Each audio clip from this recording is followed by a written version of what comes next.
పెంచడాన్ని నిరసిస్తూ సిపిఎం ఆధ్వర్యంలో విజయనగరం కోట జంక్షన్ వద్ద ధర్నా చేపట్టారు. గ్యాస్ ఆధారిత వాహనాలపైన అలాగే చిరు వ్యాపారస్తులపైన గ్యాస్ ధర పెంపు ప్రభావం తీవ్రంగా ఉంటుందని సిపిఎం నేతలు విమర్శించారు. కేంద్రంలో ఉన్న బీజేపీ ప్రభుత్వం మోడీ నాయకత్వంలో, అమిత్ షా నాయకత్వంలో అంతర్జాతీయ మహిళా దినోత్సవం సందర్భంగా ప్రతి ఇంటి మహిళ మీద కూడా ఒక సిలిండర్కి 57 రూపాయల 25 పైసలు చొప్పున పెద్ద ఎత్తున ధరలు పెంచారు. గ్యాస్ ధరలు పెంచడమే కాదు, ఈరోజు మధ్యతరగతి పేద కార్మికులు, కష్టజీవులు గ్యాస్ ధరలు భరించలేక ఇబ్బందులు పడాల్సిన పరిస్థితి వస్తుంది.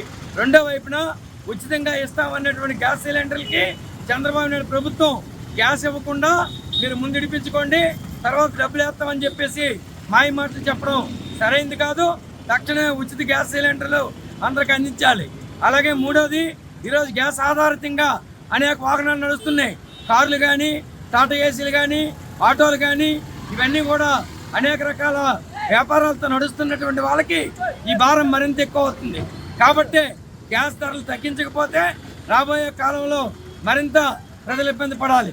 అంతేకాదు, ఈరోజు హోటల్స్లోన తినుబండారాలు రోడ్ల మీద అమ్ముకునే అనేక మంది చిన్న చిన్న వ్యాపారులు, చిరు వ్యాపారులు ఈరోజు బిర్యానీ బండి కానీ, నూడిల్స్ కానీ వాళ్ళంతా కూడా గ్యాస్ మీద ఆధారపడే నడుపుతున్నారు. వాళ్ళకి double. Please subscribe to YK TV Network. Please subscribe to YK TV. Please watch YK News. Don't forget to subscribe YK News channel.